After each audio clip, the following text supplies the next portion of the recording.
The chapel doors of First Baptist swung open to the smell of magnolia and fresh paint.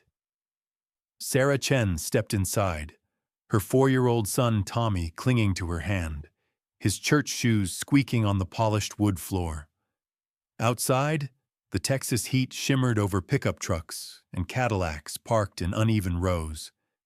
But inside the sanctuary felt cool, almost cold. She'd come to Amarillo to start over, to become Mrs. Sarah Holloway. The rehearsal was already underway when they arrived, 15 minutes late because Tommy had thrown up his breakfast from nerves he couldn't name. Sarah smoothed her cotton dress, the nicest thing she owned, and tried not to notice how the conversation stopped as she walked down the aisle. How eyes followed her. How Mrs. Patricia Holloway, her future mother-in-law, stiffened in the front pew. "There she is," someone whispered. "The one with the boy." Tommy pressed closer to her leg. Daniel Holloway, her fiancé, stood at the altar in a pressed suit, his smile faltering when he saw the expressions on his family's faces. The minister cleared his throat. 30 people turned to watch Sarah Chen walk toward a future that was already crumbling before she reached it. Before we go further, drop a comment and tell us where you're watching from and what time it is in your world right now. And if this story already has you hooked, hit that like button and subscribe. You won't want to miss what happens next. The rehearsal stumbled forward. Sarah stood where she was told. Tommy sat in the front row, swinging his legs, oblivious to the storm gathering around them. Daniel's hand found hers, but his palm was damp. Nervous. "Let's take 5, the minister announced, sensing the tension thick as August humidity. That's when Patricia Holloway made her move.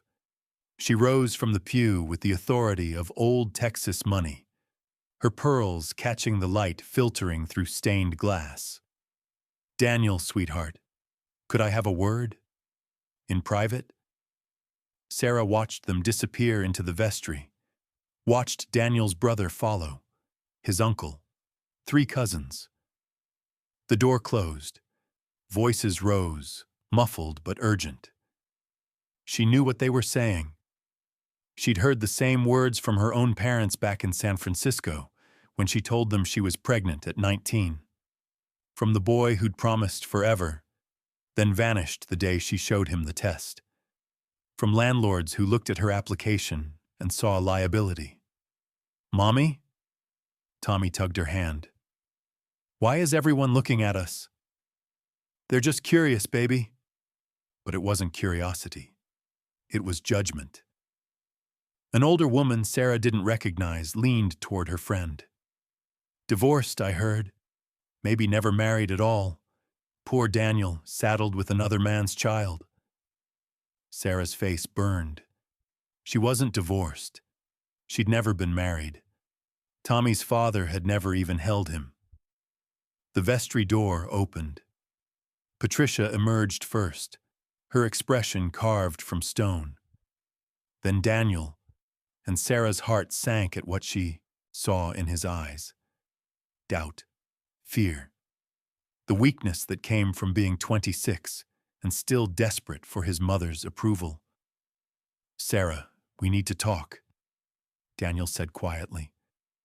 Before she could respond, before he could break her heart in front of witnesses, the chapel's side door banged open. A man walked in who changed everything. He was in his 60s, tall and broad-shouldered, wearing a simple suit that somehow commanded more respect than all the designer labels in the room. His face was weathered, his hair silver, and when he spoke, his voice carried the weight of someone who'd never asked permission for anything. "I'm sorry I'm late." Patricia went pale. "Richard, what are you doing here?" Richard Holloway, Daniel's father, the oil man who'd built an empire from nothing, the ghost who'd missed every family gathering for 5 years, crossed the chapel with deliberate steps. But he wasn't walking toward his son.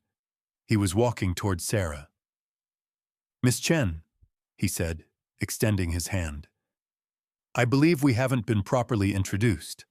I'm Richard, and I understand there's been some confusion about Saturday's ceremony. Sarah shook his hand, bewildered. Sir, I'll be walking you down the aisle, Richard said. His voice was calm but absolute. If you'll have me. The chapel erupted. Why would a millionaire side with the woman his family was trying to cast out? What did Richard Holloway know that nobody else did? The answer would shatter everything they thought they understood about this wedding and about the woman they'd all dismissed. Patricia Holloway's voice cut through the chaos like a razor. Richard, you haven't spoken to this family in 5 years. You have no right to insert yourself into my son's wedding? Richard's eyebrow arched. I believe that's exactly where a father belongs. Daniel stood frozen between them, his face flushed. Dad, you don't understand the situation. There are complications. Complications. Richard repeated the word as if tasting something bitter. He looked at Tommy, who'd shrunk behind Sarah's legs. You mean this boy? The chapel went silent. Sarah lifted her chin, fighting the urge to run. She'd heard this tone before, the prelude to rejection dressed up as concern. His name is Tommy. And you're right, Mr. Holloway. This is a family matter. I should go. You should stay. Richard's voice softened. Because I owe you an explanation. All of you. He turned to face the assembled guests, aunts and uncles and cousins who'd flown in from Dallas and Houston, the society friends who'd come to witness a Holloway wedding, the minister who looked ready to call the whole thing off. 3 years ago, Richard began, I was driving back from a rig inspection outside Lubbock. Middle of the night, January, ice on the highway. My truck hit a patch of black ice doing 70, rolled 4 times before landing in a ditch. Patricia's expression shifted. You said that was a minor accident. You said you were fine. I lied. Richard's jaw tightened. Because I didn't want you all hovering. Didn't want the board questioning my fitness to run the company. But the truth is, I was trapped in that truck for 6 hours with a steering column crushing my chest and fuel leaking everywhere. Sarah's hands went cold. A car stopped, Richard continued. Beat-up Honda, California plates.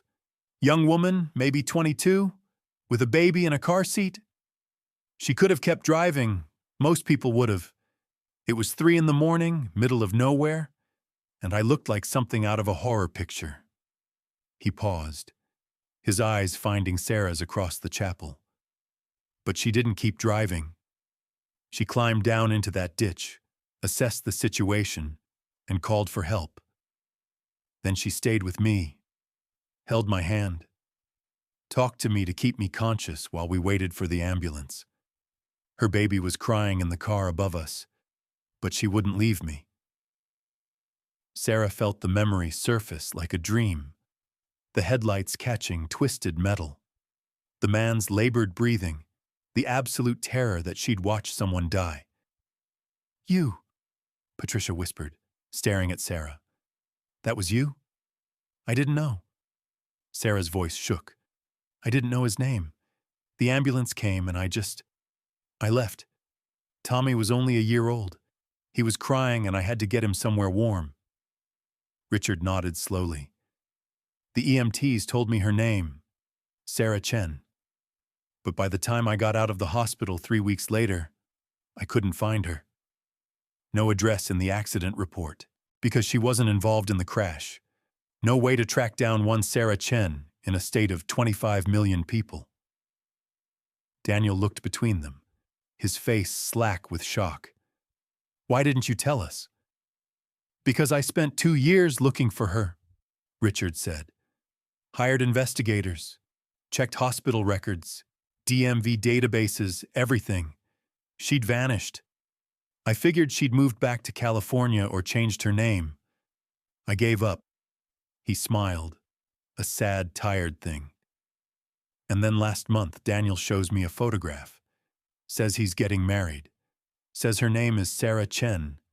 She's got a little boy. And half the family thinks he's making a mistake. The weight of 5 years collapsed into this single moment. So yes, Richard said, his voice rising to fill every corner of that chapel. I will walk her down the aisle. Because that woman saved my life when she had every reason not to. Because she showed me what real character looks like. And if any of you have a problem with that, you can leave right now. Nobody moved. Sarah felt tears spilling down her cheeks. Tommy peeked out from behind her, confused by the emotions swirling around him, but sensing something important had shifted. Patricia stood rigid, her pearls trembling. For a moment, Sarah thought the older woman might storm out, might gather her supporters and burn the whole thing down. But then something unexpected happened. Patricia's shoulders sagged. She sank back into the pew as if the fight had drained out of her all at once. I didn't know, Patricia said quietly. Richard, I didn't know. None of you did. Richard's tone gentled. And that's the point. You judged this woman without knowing her story, without asking why she's raising a child alone, without considering that maybe, just maybe, she's exactly the kind of strong, courageous person we'd want in this family. He crossed to Sarah and offered his arm. The question is, he said, looking directly at Daniel, does my son have the spine to marry her? Daniel stood at that altar, 30 pairs of eyes boring into him, and Sarah saw the exact moment he made his choice. But was it the choice that would save them, or destroy what little hope remained? Daniel Holloway had spent his whole life trying to earn his father's respect. 26 years of good grades and right connections, of learning the oil business from the bottom up, of dating appropriate girls from appropriate families. And here was Richard, absent for 5 years, materializing like a ghost, offering that respect freely to a woman Daniel's mother had spent weeks trying to convince him was a mistake. The irony burned like acid. Sarah. Daniel's voice cracked. He stepped down from the altar, closing the distance between them. I need you to understand something. Sarah braced herself. Tommy's hand tightened in hers. When my mother started asking questions about your past, about Tommy's father, I told her it didn't matter. I told her I loved you. He paused, and Sarah heard the but coming before he spoke it. But I didn't fight hard enough. I let them plant doubts. I let them make me question whether we were moving too fast, whether I was ready to be a father to someone else's child. Patricia made a small sound. Protest or agreement, Sarah couldn't tell. And then my father walks in here, Daniel continued. And in 5 minutes he shows more courage than I've shown in 5 months. He turned to face the assembled guests. His mother, his brother, the aunts who'd whispered about Sarah's unsuitable background, the uncle who'd joked about damaged goods, the family friends who'd suggested Daniel could do better. I love Sarah Chen, Daniel said clearly, and I love her son. And if anyone has a problem with that, you can leave now. Because on Saturday I'm marrying her, and my father, his voice wavered slightly. My father is going to walk her down that aisle whether the rest of you show up or not. The silence stretched like taffy. Then Richard began to clap. Slow, deliberate applause that echoed off the chapel walls. One by one, other hands joined, hesitant at first, then building. Not everyone. Patricia sat frozen. Daniel's brother looked conflicted, but enough people applauded that the ice began to crack. Sarah couldn't speak, couldn't move. The validation she'd stopped hoping for crashed over her like a wave, and she had to fight to keep from sobbing in front of these people who'd spent the past hour deciding whether she was worthy. "Mommy?" Tommy whispered. "Is the wedding still happening?" "Yes, baby." She knelt down, cupping his face. "Yes, it is."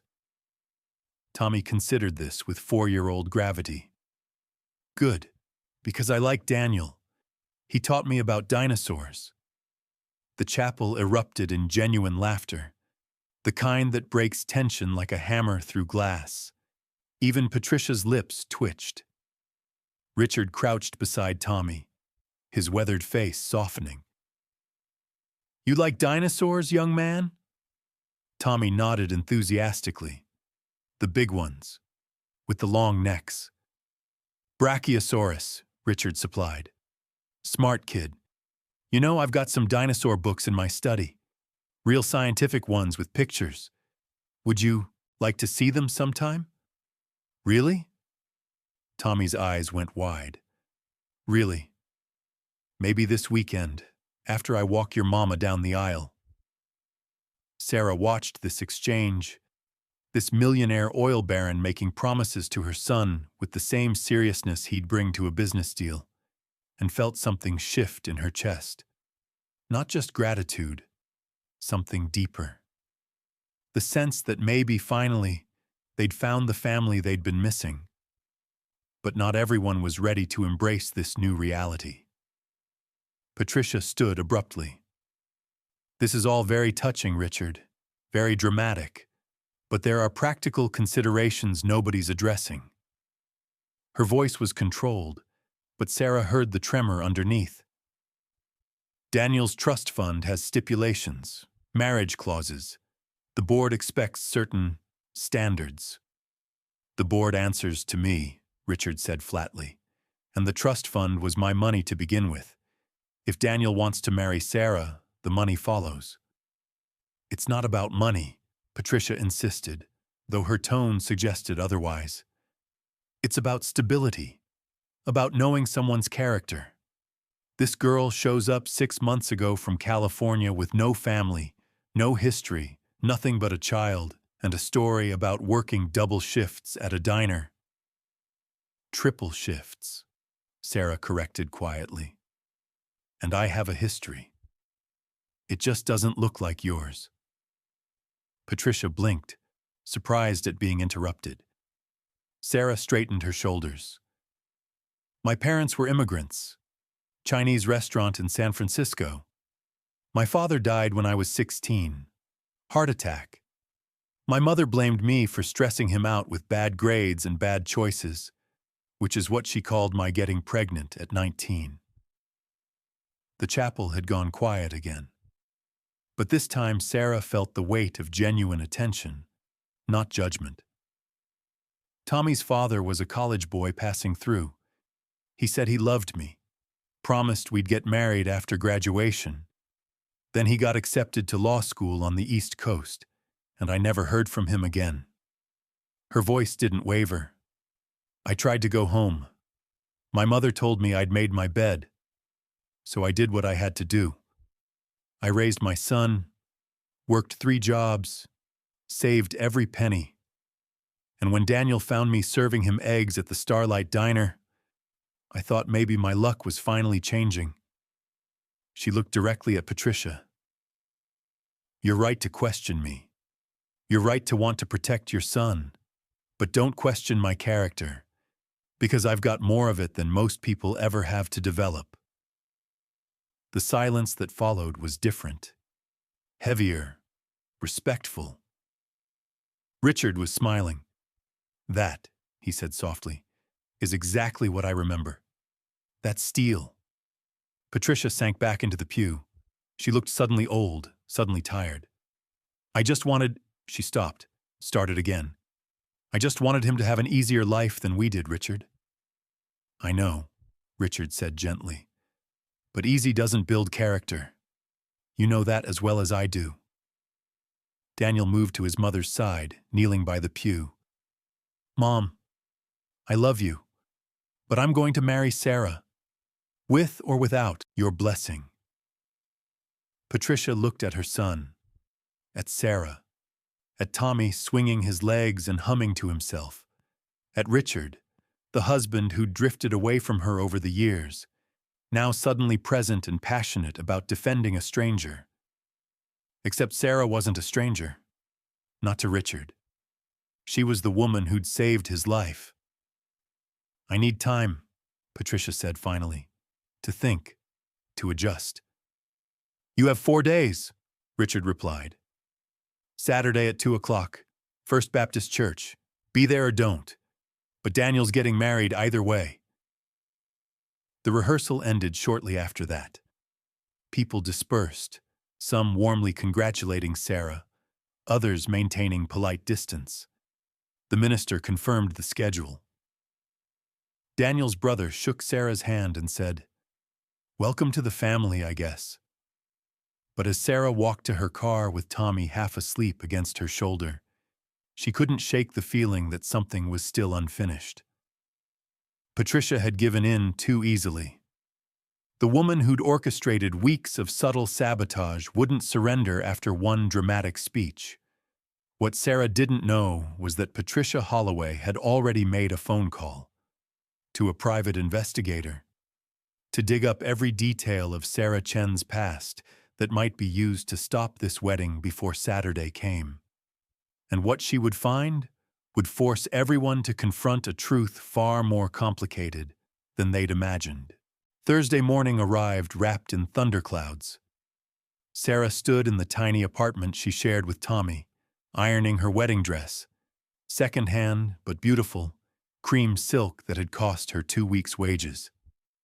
Outside, rain hammered against the window of their place above the laundromat, the smell of detergent and steam rising through the floorboards. Tommy sat at the kitchen table coloring a picture of dinosaurs for Richard. "Make the long neck green," he instructed himself solemnly. Green is his favorite color. Sarah smiled. In 3 days, Richard Holloway had become a fixture in Tommy's world, calling to check in, dropping off the promised dinosaur books, treating her son with a grandfatherly affection that made Sarah's throat tight. The father figure she'd stopped believing Tommy would ever have. The phone rang. "Hello? Miss Chen, this is Robert Garrison. I'm an attorney representing Patricia Holloway." The voice was crisp, professional, emotionless. "I need to meet with you this afternoon, 2 o'clock at the downtown Hilton. It's regarding Saturday's ceremony." Sarah's stomach dropped. "What about it?" "That's better discussed in person. Come alone, please." The line went dead. For 20 minutes, Sarah stood frozen, the iron cooling in her hand. She knew what this was, Patricia's final move, the last attempt to pay her off, threaten her, make her disappear before she could become a Holloway. She called Daniel, got his secretary. He was in meetings all day, last-minute business before the wedding. She called Richard. Same story. Both men were unreachable, deliberately or not. Sarah was on her own. At 1:30, she dropped Tommy at the neighbor's apartment, Mrs. Chen, no relation, a grandmother who watched him sometimes when Sarah worked late. Then she drove downtown in her Honda, the same car that had stopped on that icy highway 3 years ago, and walked into the Hilton's gilded lobby feeling like she was heading to her own execution. Robert Garrison waited in a private conference room. 50s, silver-haired, expensive suit. The kind of lawyer who made problems disappear for people with money. "Miss Chen, thank you for coming." He gestured to a chair. "Can I offer you anything? Coffee? Water? Just tell me what this is about." Garrison opened a manila folder. "Mrs. Holloway hired me to conduct a background investigation. Standard procedure for high-profile marriages. I'm sure you understand." Sarah said nothing. "You've been remarkably forthcoming about your circumstances," Garrison continued. Single mother, estranged from family, working multiple jobs. What you haven't mentioned is the medical situation. Ice water in her veins. Tommy was born with a congenital heart defect, tetralogy of Fallot, the records indicate. He required surgery at 6 months, another procedure at 18 months. The medical bills bankrupted you.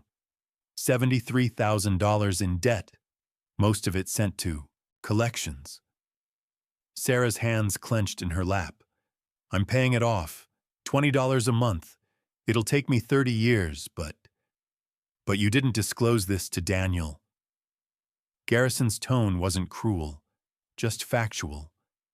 You didn't mention that Tommy will need ongoing cardiac care, possibly another surgery before he's 10, that the medical costs associated with his condition could run into the hundreds of thousands over his lifetime. Because it's none of his business. Sarah's voice shook with fury. I've taken care of my son for 4 years without anyone's help. I don't need the Holloway money to... Don't you? Garrison slid a document across the table.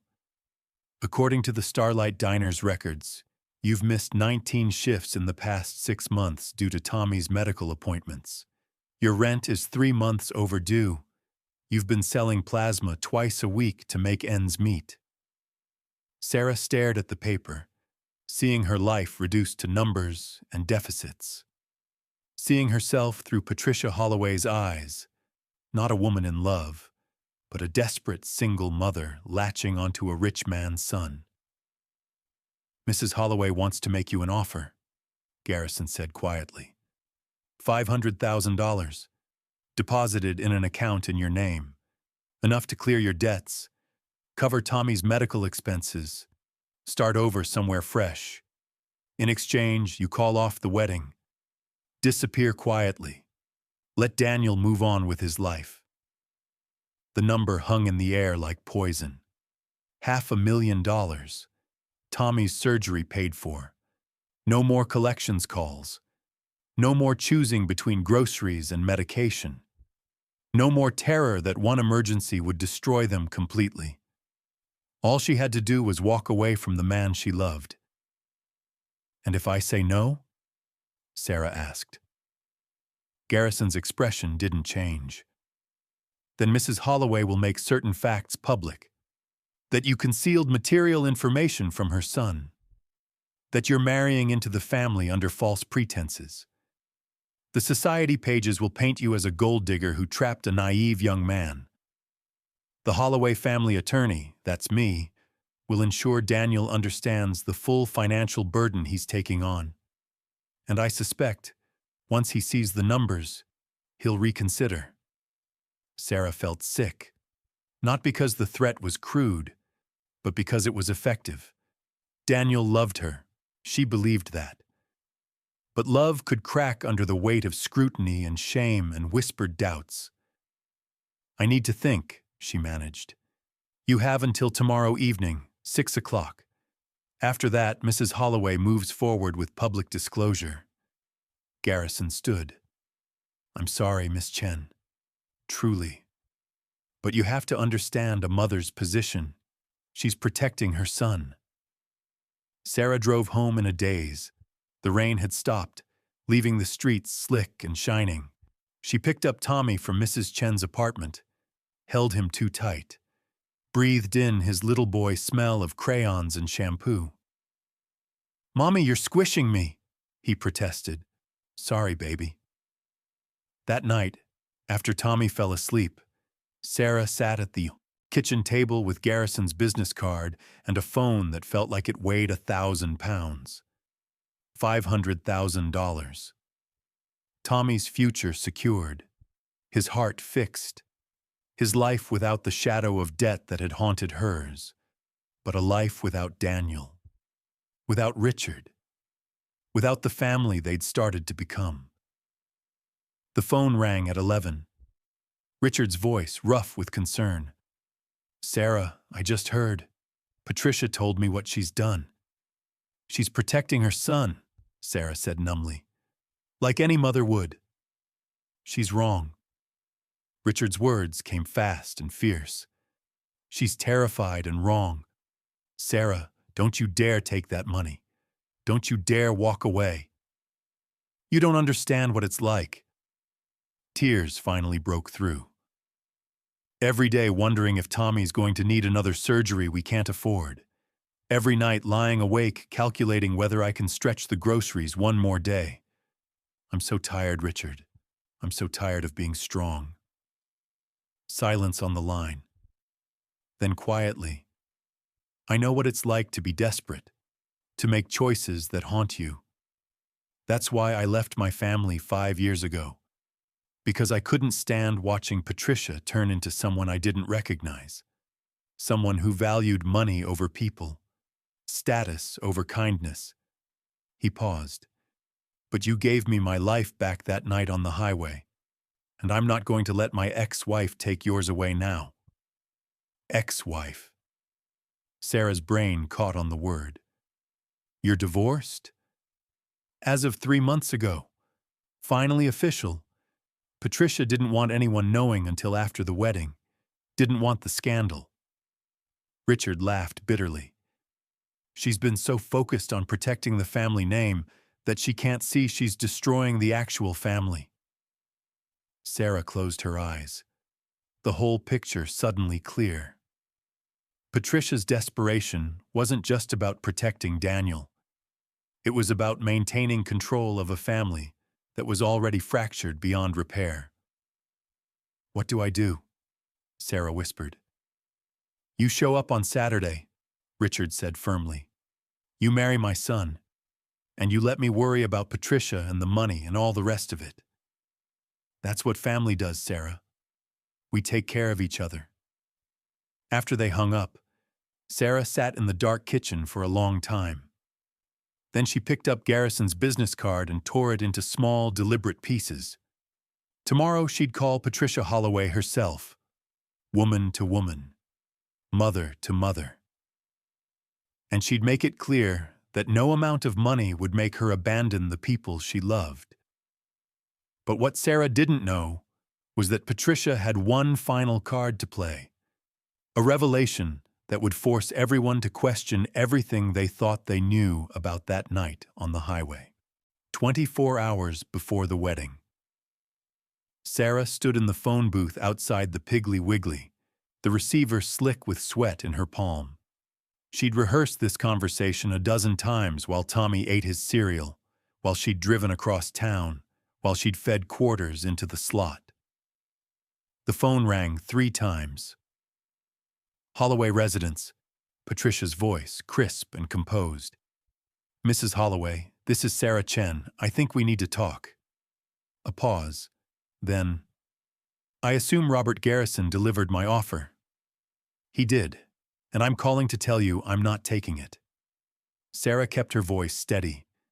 But I also want you to know I understand why you made it. Another pause, longer this time. Do you? You love your son. You're trying to protect him from making a mistake, from taking on burdens you think he's not ready for.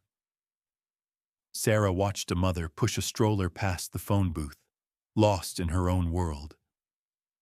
If someone came to me tomorrow and wanted to marry Tommy, wanted to take responsibility for his medical bills and his complicated future, I'd be suspicious too. I'd wonder what they really wanted. Patricia's silence felt different now, less hostile, more listening. But here's what you're missing, Sarah continued. Daniel isn't a child. He's a man who's choosing me with his eyes wide open. And yes, Tommy has medical needs. Yes, I have debt. But I've never asked Daniel for a penny. I've never expected the Holloway money to solve my problems. Then what do you expect? Patricia's voice was quieter now, almost vulnerable. A partner. Someone who'll love my son like he's his own. Someone who makes me laugh and holds me when I cry and doesn't run when things get hard. Sarah's throat tightened. I expect what you and Richard must have had once. before the money and the business and the expectations got in the way. The connection crackled. "You don't know anything about my marriage," Patricia said, but there was no heat in it, just weariness. "I know Richard left. I know you've spent 5 years maintaining a facade while your family fell apart. I know you're terrified that if Daniel chooses me over your approval, you'll lose him the same way you lost Richard." Sarah gripped the receiver tighter. "But Patricia, you're going to lose him anyway if you keep doing this. Not because of me, because he'll never forgive you for making him choose." Silence stretched between them like wire. "That night on the highway," Patricia said finally, "when you stopped to help Richard, did you know who he was?" "I barely saw his face. It was dark. He was covered in blood. I just knew someone needed help. And you stayed, even with your baby crying, even though it was dangerous. What else was I going to do? Drive away and let him die?" Patricia made a sound that might have been a laugh or a sob. "Most people would have. Most people would have called 911 and kept driving, protected themselves first. Maybe. But I'm not most people." "No," Patricia agreed softly. "You're not." The conversation that followed was halting, painful, real. Patricia talked about her marriage, how Richard had changed after building his fortune, how success had turned him distant and cold, how she'd tried to hold the family together by controlling what she could control. The money, the social standing, Daniel's future.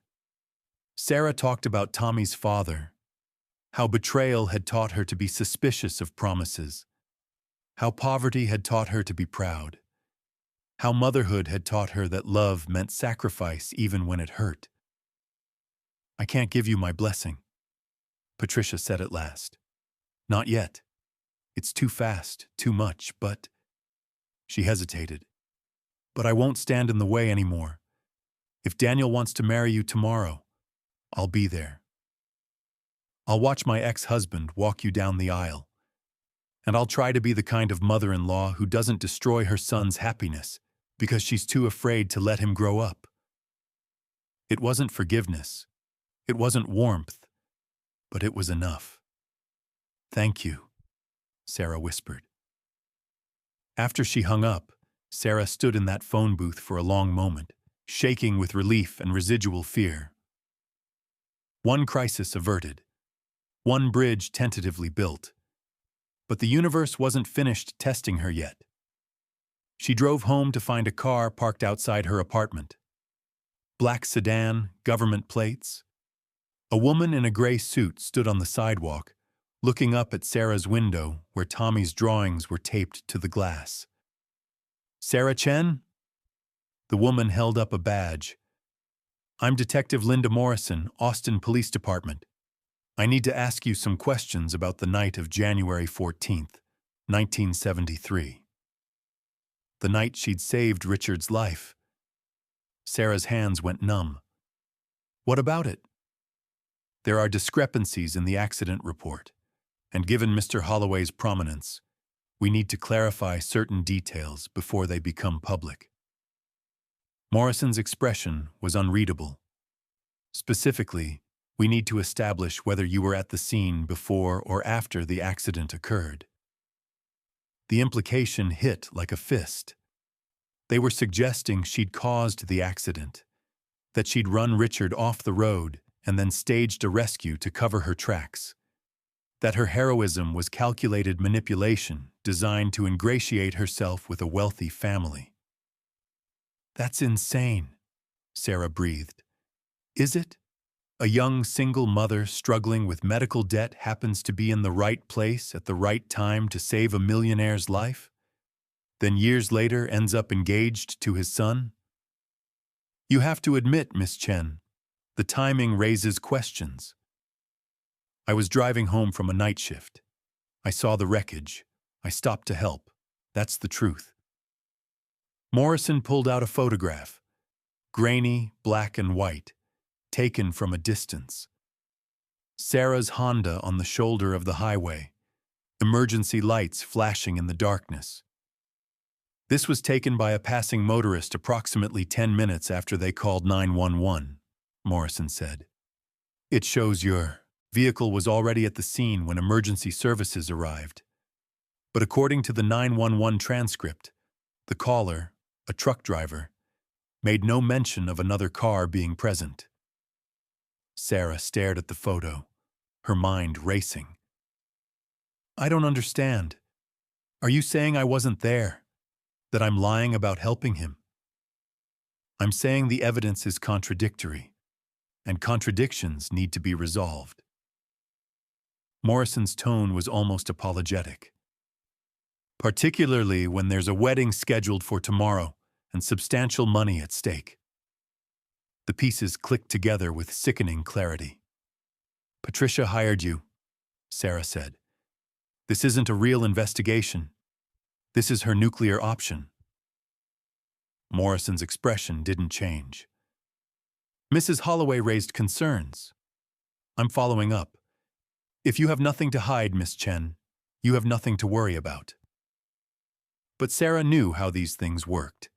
Even baseless accusations could destroy a reputation. Even questions without answers could plant doubt. By the time the truth came out, if it came out, the wedding would be canceled, Daniel's trust shattered, Richard's gratitude turned to suspicion. Patricia hadn't given up after all. She'd just changed tactics. I need to make a phone call, Sarah said quietly. You're not under arrest. You're free to go, but Miss Chen? Morrison handed her a business card. I'd advise against leaving town. We'll need to speak again soon. Sarah drove to Richard's office building in a daze, rode the elevator to the executive floor, walked past the secretary who tried to stop her and burst into Richard's office where he sat in conference with 3 men in suits. Sarah? He stood immediately, seeing her face. What's wrong? They're saying I caused your accident, that I ran you off the road and pretended to save you, that I've been planning this from the beginning, targeting your family, manipulating Daniel. The words tumbled out in a rush. Richard went very still. Who's saying this? A detective. Linda Morrison. She has photos. Questions about the timeline. Patricia must have... Patricia wouldn't. But Richard's voice lacked conviction. She offered me $500,000 yesterday to disappear. When I said no, she escalated. Sarah's composure finally cracked. Richard, I can't fight this. I don't have lawyers or money or investigators.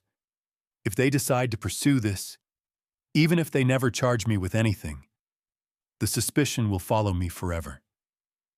Daniel will always wonder. You'll always wonder. And Tommy... Her voice broke. Tommy will grow up knowing his mother was accused of being a con artist who caused someone's accident.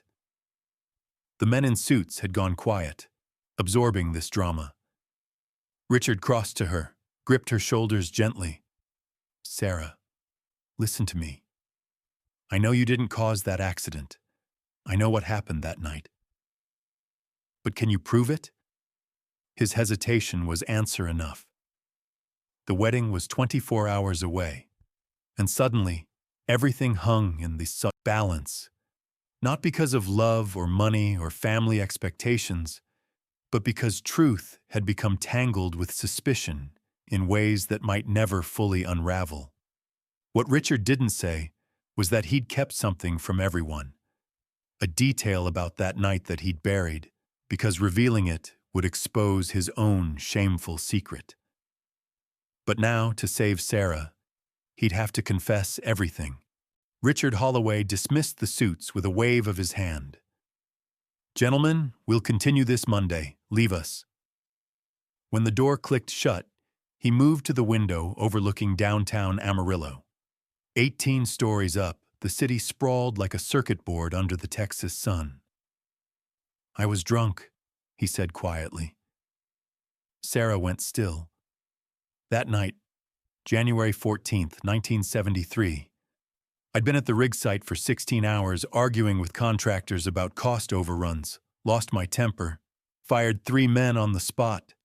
Then I went to a bar in Lubbock and tried to drink away the guilt. His reflection in the glass looked older than his 62 years. I got behind the wheel knowing I shouldn't. Hit that ice going 70 because my reflexes were shot and my judgment was worse. Richard. The police report says mechanical failure, brake malfunction. I told the investigating officer my brakes had been acting up for weeks. He turned to face her. I lied. The brakes were fine. I was a drunk driver who nearly killed himself through sheer stupidity and arrogance. Sarah sank into a chair. Why are you telling me this? Because if Patricia's investigator digs deep enough, she'll find witnesses from that bar. She'll find the bartender who tried to take my keys. She'll reconstruct the truth I've spent 3 years hiding. Richard's jaw tightened. And when she does, she won't just destroy your reputation. She'll destroy mine, the company, everything. The weight of this confession settled over them like dust. So you're asking me to walk away, Sarah said, to protect you. I'm asking you to let me fix this. Richard crossed to his desk, pulled out a locked drawer, withdrew a cassette tape. The night you saved me while we waited for the ambulance, I was delirious. Kept apologizing, kept saying I'd been drinking, that it was my fault, that I deserved to die in that ditch. He held up the tape. You recorded it? Sarah whispered. I had a tape recorder in my jacket. Habit from business meetings. I always recorded important conversations in case I needed to reference them later. The recorder was running when you found me. It captured everything. Your voice, my confession, the whole truth. Sarah stared at the tape like it was a live snake. If that gets out, the board will force me to resign.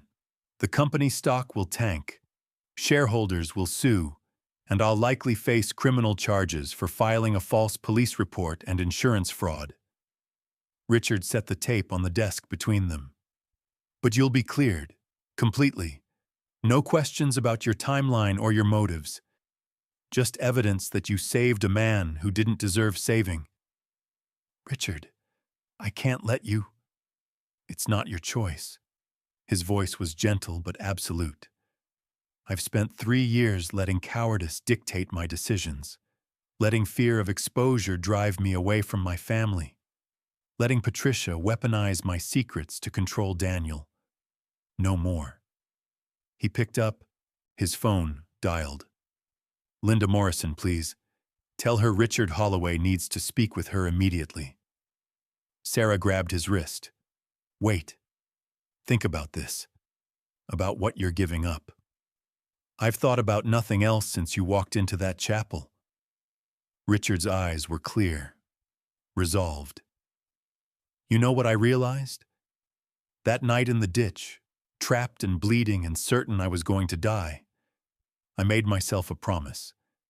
If I survived, I'd stop being the man who valued money over integrity, who chose empire over family, who let fear make him small.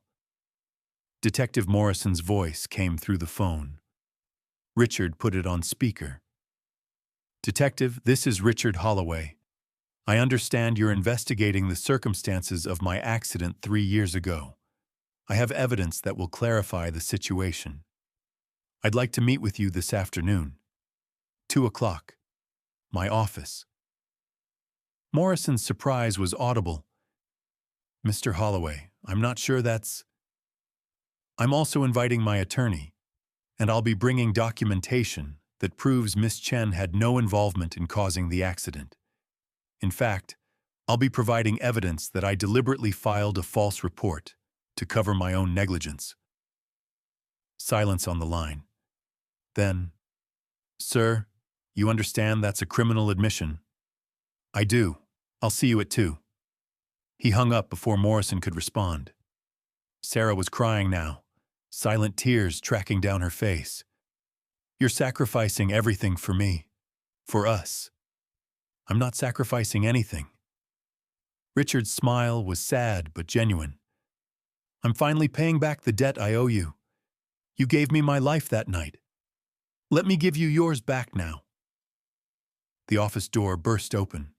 Daniel stood there, face flushed, breathing hard. Dad, what the hell is going on?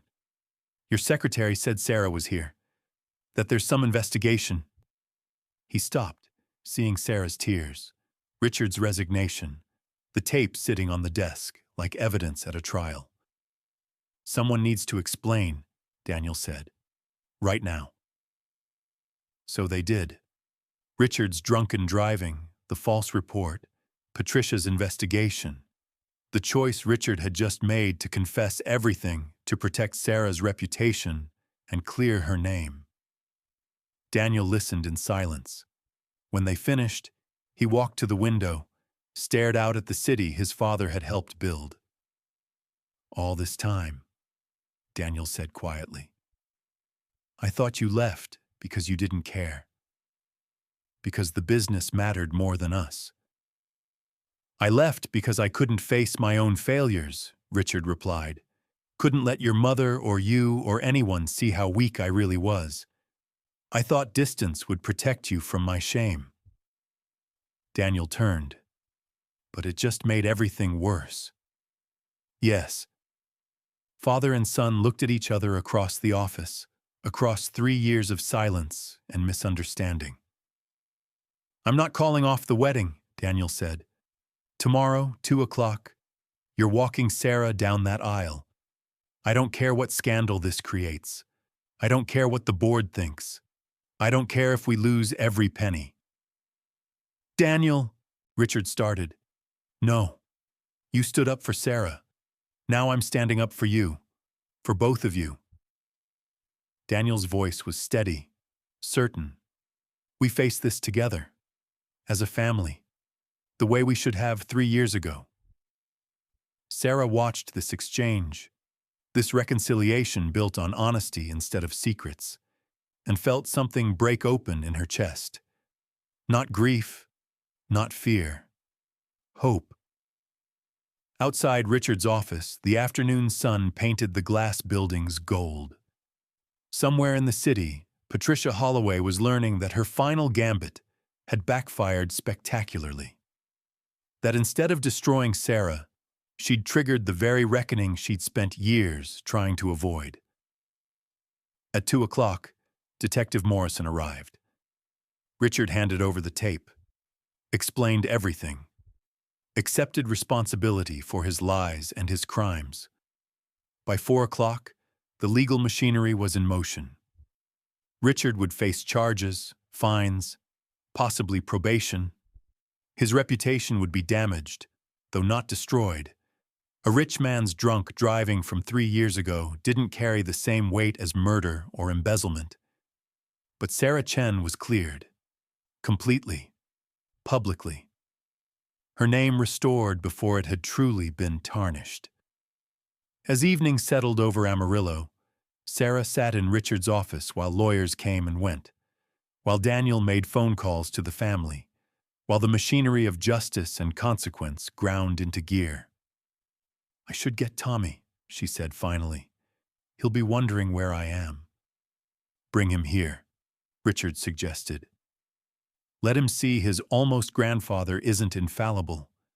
Let him learn that doing the right thing sometimes costs you everything, and it's still worth it. So Sarah brought Tommy to the office.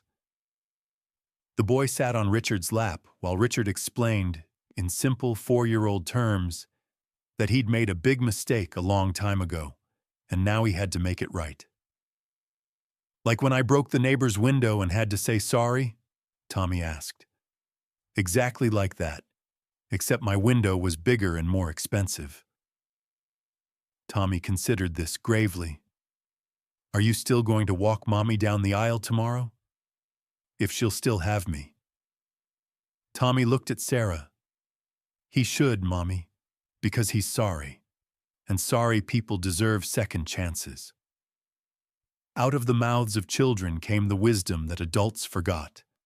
Tomorrow, the wedding would happen, against all odds, despite scandal and secrets and the wreckage of broken trust.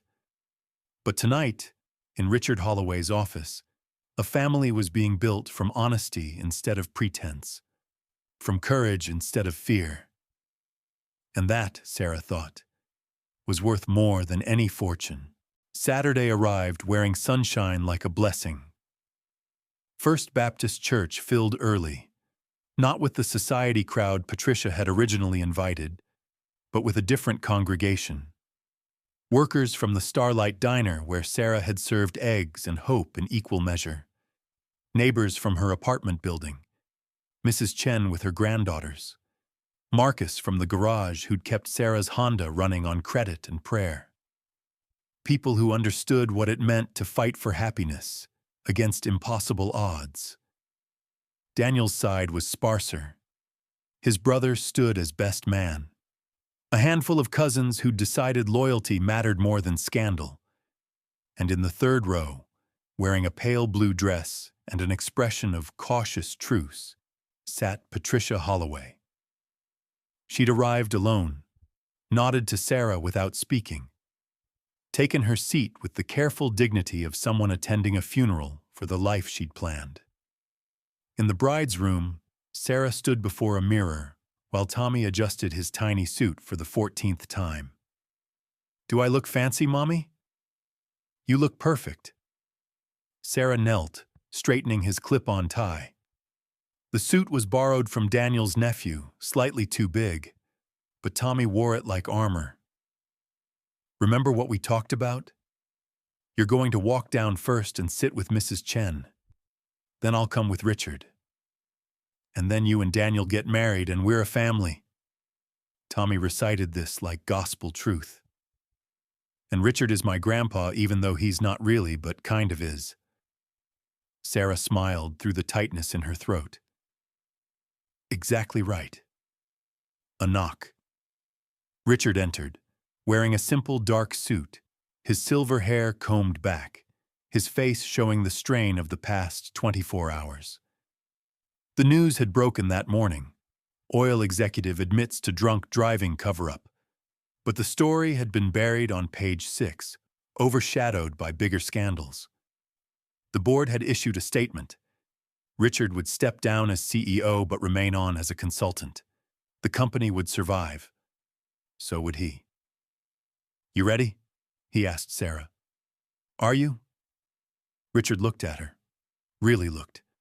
At the second-hand dress and borrowed veil. At the hands that had pulled him from a wrecked truck. At the courage that had brought her to this moment despite every obstacle. "I've been ready for 3 years," he said. "I just didn't know it until now." The ceremony began with traditional hymns. Tommy walked down the aisle with exaggerated care, his face serious with responsibility. Took his seat, looked back at Sarah, and gave a thumbs up that made half the congregation laugh. Then the doors opened, and Sarah appeared on Richard's arm. The whispers started immediately. Not cruel this time, but wondering. Awed even. Because Sarah Chen, who'd arrived in Amarillo 6 months ago with nothing but a son and a stubborn refusal to quit, walked down that aisle like she belonged there. Like she'd earned every step. Daniel watched her come toward him, and Sarah saw everything in his face. Love, yes, but also respect. The recognition that he was marrying not just a woman he loved, but a woman who'd taught him what strength really meant. Halfway down the aisle, Richard stopped. The congregation held its breath. "Before we go further," Richard said, his voice carrying to every corner of the church, "I need to say something." Daniel looked alarmed. The minister moved forward, uncertain. 3 years ago, this woman saved my life. Yesterday, she saved my soul." Richard turned to Sarah.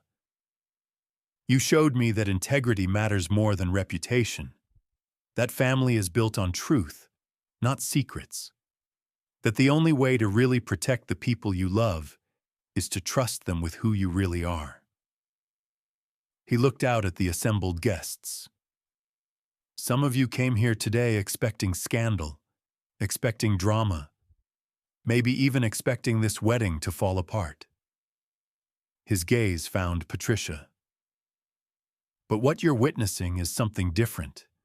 You're witnessing what happens when people choose honesty over convenience, love over fear, family over everything else. Richard turned back to Sarah, his eyes bright. Thank you for stopping that night. Thank you for staying. Thank you for showing an old fool that redemption is possible if you're brave enough to reach for it. Then he placed Sarah's hand in Daniel's, stepped back, and took his seat beside Patricia. For a moment, the ex-spouses sat rigid, not touching.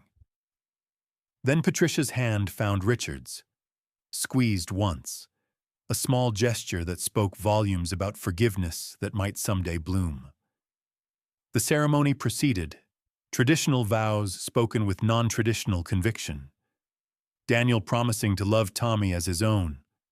Sarah promising to build a life with Daniel brick by honest brick. The minister pronouncing them husband and wife. The kiss that sealed it drew applause that shook the rafters. Afterward, at the reception in the church basement, punch and sheet cake, nothing fancy, Sarah found herself standing with Patricia by the punch bowl. That was a beautiful ceremony, Patricia said stiffly. Thank you for coming. I almost didn't. Patricia's honesty was startling. I sat in my car for 20 minutes trying to decide, kept thinking about all the reasons this marriage wouldn't work, all the ways you'd hurt my son. And what changed your mind? Patricia looked across the room to where Richard was teaching Tommy how to tie a proper Windsor knot, both of them laughing at Tommy's clumsy attempts. I realized I was more afraid of losing my family than losing my pride. She met Sarah's eyes. I was wrong about you. Not wrong to be cautious. A mother should protect her children. But wrong about who you are. What you want. I just want to love your son. And raise my boy. And maybe someday have a family that feels whole. Then I suppose, Patricia said slowly, that makes us want the same thing. It wasn't warmth, wasn't instant acceptance, but it was a beginning. As evening fell, Sarah stood outside the church watching Tommy chase fireflies with Daniel's nephew. Richard joined her, 2 paper cups of punch in hand. How does it feel? He asked. Being Mrs. Holloway? Terrifying, wonderful, impossible. Sarah laughed. Like I'm going to wake up and find out it was all a dream. It's real. All of it. Richard clinked his paper cup against hers. The good, the hard, the complicated. That's what family is. Thank you, Sarah said quietly. For everything. For believing me. For sacrificing your reputation. For walking me down that aisle. Sarah. Richard's voice was thick with emotion. You gave me back my life. Twice. Once on that highway. Once in my office when you forced me to finally tell the truth. If anything, I'm the one who should be thanking you. They stood in comfortable silence, watching their family take shape in the gathering dusk. What happens now? Sarah asked. With the company? The charges? Now I pay my debts. To the state, to the shareholders, to the family I neglected. Richard smiled. And I get to be the kind of grandfather Tommy deserves, the kind of father Daniel needed all along, the kind of man I should have been 3 years ago. Inside, someone had started dancing. Daniel appeared in the doorway, extending his hand to Sarah. May I have this dance, Mrs. Holloway? Sarah took his hand. Let him pull her close. swayed to music that was offbeat and joyful and perfect. And somewhere in the gathering darkness, she could almost hear the universe exhaling. Satisfied that justice had been served, that love had won, that the long road from that icy highway had finally led her home. But the story didn't end there. Years later, people would still whisper about the wedding where the groom's father confessed to drunk driving to save the bride's reputation. About the millionaire who gave up everything for truth. About the single mother who proved that character mattered more than pedigree. And they'd wonder, was it really all true? Or had the story grown in the telling, becoming legend instead of fact? Only 4 people knew for certain, and they weren't telling. 10 years later, Tommy Chen Holloway stood in the kitchen of the Morrison Ranch, now officially the Holloway Chen Ranch, after Sarah and Daniel had bought it from Jack Morrison's descendants and renamed it. At 14, Tommy had his mother's dark hair and his grandfather Richard's steady gaze. The scar down his chest from his 3rd and final heart surgery was hidden beneath a University of Texas t-shirt. "Grandpa, you're burning the pancakes," he called toward the stove.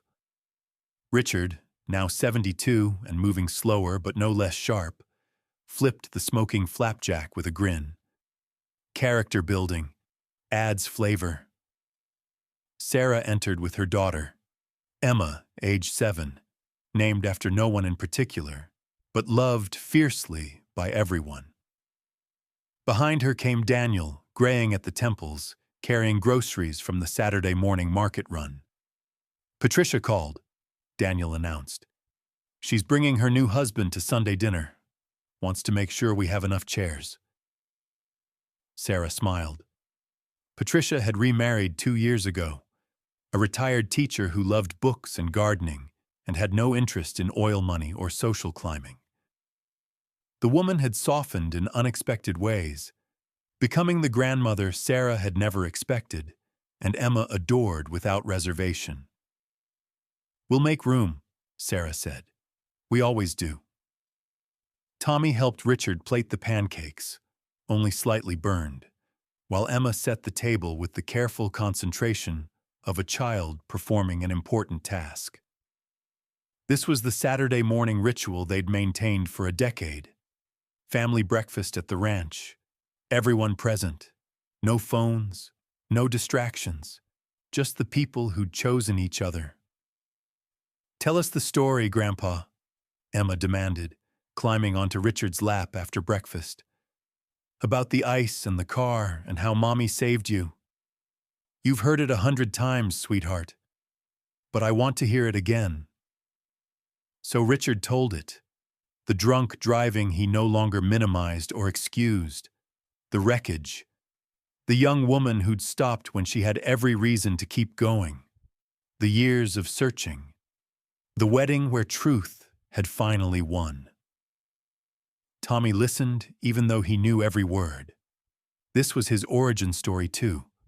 The night that had set in motion everything that followed. The family that had built itself from honesty instead of pretense. "Do you ever regret it?" Tommy asked suddenly. "Confessing? Losing the company?" Richard considered the question with the seriousness it deserved. "I regret the drunk driving. Regret the lies I told afterward. But confessing?" He looked around the table at faces he loved. "That's the only thing I did right." The doorbell rang. Tommy went to answer it and returned with a young woman in her 20s, nervous and clutching a folder. "Mr. Holloway? I'm Jennifer Martinez. I'm a graduate student at Texas Tech. I'm writing my thesis on corporate ethics and redemption narratives." She glanced at Sarah apologetically. "I was hoping I could interview you both about what happened, how you rebuilt after the scandal." Sarah and Richard exchanged glances. "What's your angle?" Richard asked. Not hostile, just curious. "I want to understand how people make amends after public failure, how institutions can model accountability. Your case, where you voluntarily confessed to protect someone else. It's almost unprecedented in corporate history. Almost unprecedented, Richard repeated with a slight smile.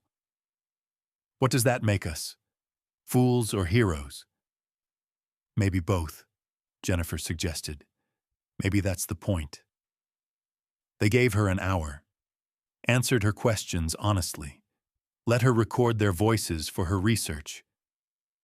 When she left, promising to send them a copy of the finished thesis, Sarah walked Richard to his truck. You think we did the right thing? She asked. Talking to her? Making our story public again? I think, Richard said carefully, that if one person reads about what happened and decides to tell the truth instead of hiding from it, then yes, it was worth it. He climbed into his truck, the same model he'd wrecked 20 years ago, bought deliberately as a reminder, and drove toward the house he now shared with a physical therapist named Grace, who'd helped him through his recovery from a minor stroke last year. Sarah watched him go, then returned to the kitchen where Daniel was washing dishes and the kids were arguing about whose turn it was to feed the horses. Normal people don't have origin stories that involve drunk driving and false police reports, Daniel observed, scrubbing a pan. We were never normal people, Sarah replied, stealing a kiss. We were people who decided truth mattered more than comfort. That's better than normal. That night, after the kids were asleep and the house was quiet, Sarah stood on the porch watching fireflies dance over the wheat field. The same field where, 10 years ago, she'd arrived as an outsider desperate for acceptance. Daniel joined her, wrapping an arm around her waist. Do you ever think about how it almost didn't happen? He asked. How many times we almost lost each other? Every day, Sarah admitted. And every day I'm grateful we were stubborn enough to fight for it.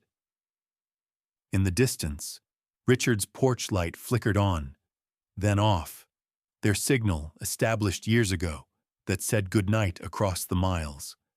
Sarah flipped their own porch light in response.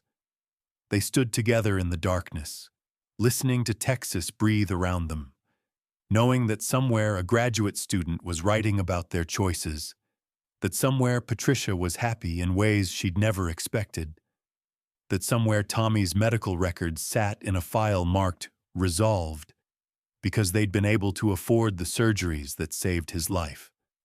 The story of Sarah Chen and Richard Holloway had become legend in Amarillo, embellished with each retelling.